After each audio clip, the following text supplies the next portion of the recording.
Nous faisons la connaissance de Michael, un garde du corps privé prospère qui dirige un service de protection autoproclamé.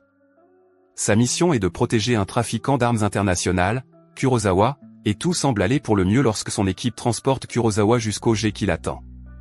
Bryce réussit à amener Kurosawa à son avion. Son équipe donne le feu vert et Kurosawa monte à bord, mais il est soudain tué d'une balle dans la tête. 2 ans plus tard, nous voyons un Bryce en disgrâce qui pisse dans une bouteille dans sa voiture délabrée alors qu'il attend son client. Il n'est plus le garde du corps recherché qu'il était et s'en sort en protégeant des cadres de bas niveau. Son travail actuel consiste à protéger un cadre toxicomane, Sefer, qui est paranoïaque parce qu'il a des assassins à ses trousses. Bryce ne semble pas inquiet, il rassure Sefer en lui disant que tout va bien. Ils sortent à découvert et Sefer pense que c'était plus facile que prévu, mais quand Bryce fait son rapport à son employeur, il s'avère qu'il a habilement éliminé tous les assassins envoyés pour tuer Sefer avant qu'ils ne l'atteignent, et qu'il y avait une bombe placée dans la voiture de Sefer qui a ensuite explosé. Sefer est impressionné, mais pour Bryce, ce n'est qu'un jour comme les autres.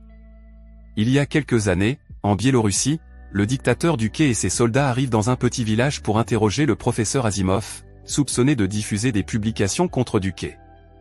Ces hommes trouvent un document qui incite au renversement de la dictature et Duque le trouve plutôt audacieux. Il espère que la famille d'Asimov va bien et, mentant, dit qu'il est en vacances, il entraîne alors sa femme et son fils. Dukovitch ne veut pas le tuer, mais lui donner une leçon de vie et abat brutalement sa famille sous ses yeux. Dans le présent, Asimov témoigne contre Dukovitch devant la Cour pénale internationale. L'avocat fait cependant annuler le témoignage, faute de preuves. À l'extérieur, une foule nombreuse s'est rassemblée pour protester contre Dukovitch et ses crimes. À Interpol, à Londres, le tueur professionnel Darius Quinquet se voit proposer de témoigner contre Dukovitch en échange d'une grâce totale pour les crimes commis par sa femme Sonia et d'une lettre appelant à la clémence dans son cas. L'avocat de Quinquet tente d'obtenir un meilleur accord, mais Quinquet signe le document sans sourciller. Quinquet est transféré en prison sous l'étroite surveillance de l'agent Roussel d'Interpol. Quinquet n'est pas impressionné par ce qu'il appelle des flics hors service, notant que Dukovitch a tué presque tous les témoins cités contre lui, mais l'agent Garrett est persuadé qu'ils seront prêts à faire face à tout assaut. Le convoi s'engage dans les rues animées de la ville et Quinquet remarque qu'ils ont choisi un itinéraire épouvantable avec plusieurs bâtiments à proximité. Les officiers à l'intérieur sont tendus, serrant leurs armes, tandis que Quinquet les nargue, leur disant de dire au revoir à leurs proches.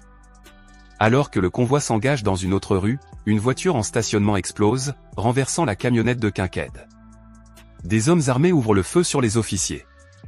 Au cours de la fusillade, Quinquet parvient à s'emparer des clés des menottes. Les agents à l'extérieur tombent comme des mouches. Garrett s'en sort bien, mais il est bientôt criblé de balles. Les hommes commencent à cambrioler la camionnette de Quinquet, tandis qu'à l'intérieur, Roussel et lui décident de coopérer. Les 2 hommes sortent avec des armes à feu et Quinquet montre ses compétences, prenant une balle dans la jambe. Il s'empare d'une arme et tente de s'échapper, mais Roussel l'en empêche en pointant son arme sur lui, mais ils savent tous deux qu'Interpol a été compromise, alors Roussel décide de les conduire à une planque. Pendant que Quinquet soigne ses blessures, Roussel ignore un appel entrant d'Interpol, tandis que Quinquet lui explique qu'il doit appeler quelqu'un en qui il a confiance.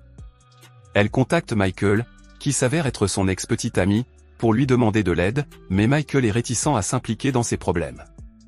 Roussel menace de révéler son travail à Interpol et de ne jamais retrouver son statut.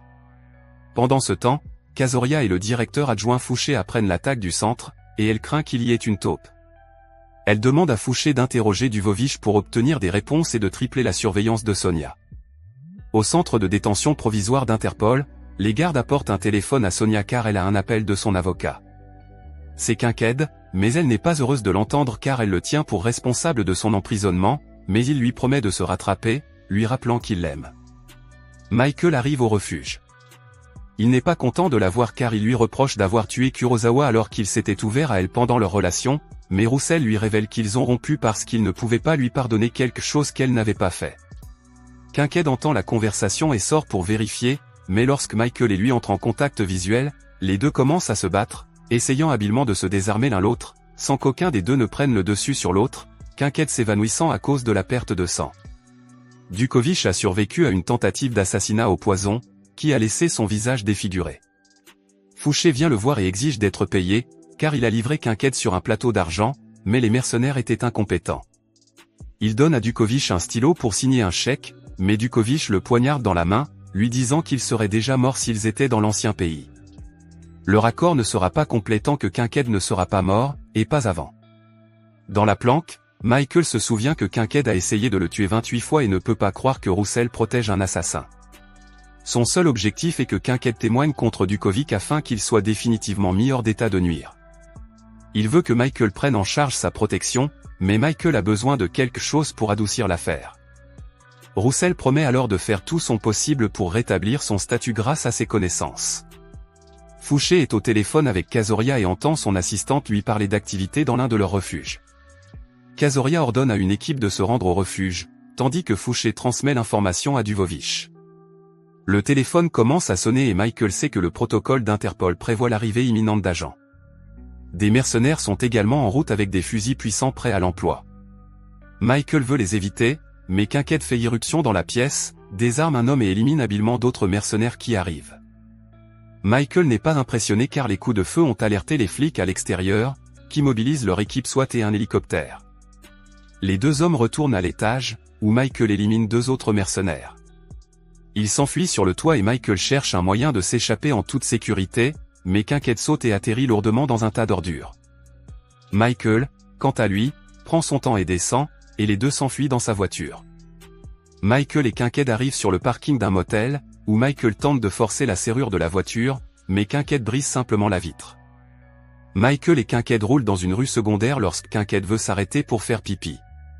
Il s'arrête et Kincaid sort de la voiture, mais Michael le perd de vue. Il sort pour le chercher, mais Kincaid se glisse sur le siège du conducteur et tente de s'enfuir, mais Michael le tient en joue. Soudain, deux tireurs ouvrent le feu sur eux depuis la chaussée. Michael riposte, mais les hommes sont armés de fusils puissants. Kincaid sort un pistolet et prévoit de tirer sur les trois hommes, mais Kincaid tue rapidement les trois tireurs avant que leur voiture n'explose. Michael se demande comment ils ont été retrouvés, jusqu'à ce qu'il découvre que Kincaid avait volé le téléphone portable d'un mercenaire décédé. Lassé d'essayer de protéger Kincaid, il lui jette les clés pour se libérer. Ils vont chercher la camionnette des tireurs, mais celle-ci explose à son tour sous l'effet des balles qui ricochent sur leur voiture explosée. Ils se mettent à marcher dans un champ et Kincaid l'interroge sur son nouveau plan, supposant qu'il fait tout cela pour récupérer Roussel. Michael est catégorique sur le fait qu'elle n'a rien à voir avec ses actions, mais Kincaid peut voir qu'il est amoureux. Il voit passer un bus de religieuses et demande à être raccompagné. Pendant ce temps, Dukovic confie qu'Ivan trouvera et tuera Kincaid, mais au cas où, il met le plan B à exécution. Kincaid et Michael descendent du bus et Michael s'étonne que Kincaid soit si aimé alors qu'il a tué tant de gens, mais Kincaid se demande qui est le meilleur, celui qui tue les méchants ou celui qui les protège. Kincaid raconte que son premier contrat remonte à ses 16 ans, lorsqu'un blanc avait tué un prêcheur noir dans leur ville et qu'il s'était vengé lui-même. Ils arrivent à Amsterdam et Michael les conduit dans une planque, où il a des armes et se prépare à passer au tribunal dans 4 heures. Le procès est en cours et son avocat s'efforce toujours de rejeter le témoignage de Kincaid, mais les juges ne l'acceptent pas. Michael appelle Roussel, veut lui dire qu'il lui pardonne, mais Roussel raccroche avec colère. Il monte à l'étage pour chercher Kincaid, mais celui-ci a disparu. Dans toute la ville, des agents d'Interpol et des mercenaires surveillent Kincaid. Kincaid reçoit un chapeau et des tulipes et Michael le retrouve. Alors que Kincaid marche, quelques hommes tentent de l'éliminer, mais Michael les abat tous rapidement et silencieusement. Kincaid se rend à la tour de l'horloge, juste en face de la cellule de Sonia, et lui laisse les tulipes et le chapeau pour qu'elle les voie. Elle descend voir Michael et le remercie de veiller sur elle. Il a dû apporter les fleurs à Sonia car il ne la reverra pas avant longtemps. Il raconte à Kincaid qu'il a essayé de pardonner à Roussel d'avoir dénoncé et tué Kurosawa, mais Kincaid lui rit au nez, révélant que c'est lui qui a tué Kurosawa. Michael donne un coup de poing à Kincaid et lui dit avec colère qu'il doit s'occuper de lui-même. Pendant que Michael va boire un verre et réfléchir à Kurosawa, Kincaid sort de la tour de l'horloge et est pris pour cible par les hommes dans la rue. Il abat quelques hommes avant de s'enfuir avec les mercenaires, tandis que des policiers et des interpolateurs le poursuivent. Il monte dans un tramway et Michael, qui ne peut accepter que son client soit tué, part en moto à la recherche de Kincaid. Kincaid descend du tramway et vole un bateau, essayant de semer Ivan et ses hommes, qui commencent à lui tirer dessus. Michael se joint à la chasse et ouvre le feu sur les tireurs. Kincaid réussit également à s'emparer d'une fusée éclairante sur le bateau et à tirer sur la voiture d'Ivan. Kincaid et Michael se saluent respectueusement d'un signe de tête, mais Michael est renversé par sa moto et capturé. Les hommes emmènent Michael dans une prison souterraine où Goron exige de savoir où se trouve Kincaid. Les hommes commencent à torturer Michael avec de l'électricité, lui demandant où il se trouve. Michael leur dit que Kincaid est juste derrière eux, mais ils ne le croient pas et continuent à le torturer. Kincaid fait irruption dans la pièce avec une grenade fumigène et élimine les hommes avant d'attraper Michael et de l'aider à sortir, éliminant d'autres hommes en chemin. Kincaid s'excuse d'avoir éliminé Kurosawa, car il sait ce que cela a coûté à Michael. Michael et Kincaid s'arrêtent sur un parking, sentant que des hommes les attendent. Ils volent un monospace et s'en vont. Michael appelle Roussel et lui dit qu'il est désolé pour tout ce qu'il a fait. Les hommes de Dukovich commencent à les suivre et avant que Michael ne puisse dire « Je t'aime », ils s'envolent de la voiture. Les hommes poursuivent Michael dans un souterrain, tandis que Kincaid s'échappe dans sa voiture sous les tirs. Il entre dans une quincaillerie et prend une hache, mais Ivan est un dur à cuire. Michael lui tire une balle dans la tête avec un pistolet à clous avant de lui passer une chaîne autour du cou, de l'étrangler et de l'abattre. Kincaid s'arrête alors dehors pour le récupérer. Leur voiture branlante s'arrête alors devant la vieille dame. Avant que le juge ne puisse prononcer la sentence, les deux hommes font irruption dans la salle d'audience.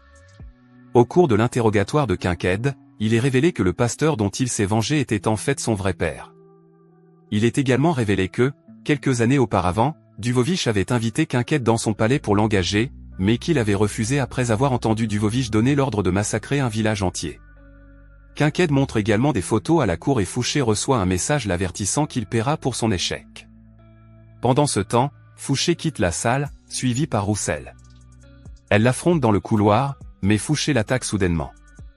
Pendant ce temps, un camion rempli d'explosifs franchit la barricade et se dirige vers le palais de justice. Le camion heurte une barricade et explose à l'extérieur, faisant trembler la salle d'audience. Dukovich s'empare de l'arme d'un officier et s'apprête à tirer sur Kincaid, mais c'est Michael qui prend la balle. Kincaid reste avec lui, mais Michael l'incite à poursuivre Dukovich. Dukovich et un homme se dirigent vers le toit du Hague avec Kincaid à leur poursuite. Kincaid parvient à tuer le mercenaire après un court combat. Il poursuit Duvovich et lui tire une balle dans le bras, mais l'hélicoptère s'approche et ouvre le feu sur lui, provoquant une explosion. Fouché parvient à bloquer la tête de Roussel, mais un Michael affaibli lui tire une balle dans le bras. L'hélicoptère s'approche pour récupérer Duvovich, mais Kincaid tue les hommes et l'hélicoptère s'écrase. Il tire ensuite dans la jambe de Duvovich et le fait tomber. Duvovich exhorte Kincaid à l'achever, soulignant que cela ne fera pas de lui un homme meilleur. Kincaid lui rit au nez avant de lui donner un coup de pied dans la foule, qui commence à l'acclamer. Kincaid rejoint Michael alors qu'il reçoit des soins médicaux. Michael lui dit qu'il a le temps de s'échapper, mais Kincaid prévoit de poursuivre le programme jusqu'à ce que Sonia soit libérée. Michael est emmené avec Kincaid, qui le taquine sur la mort de Kurosawa. Quelques semaines plus tard, Kincaid s'est évadé de prison. On le voit danser un slow avec Sonia dans un bar, tandis qu'une bagarre éclate autour d'eux.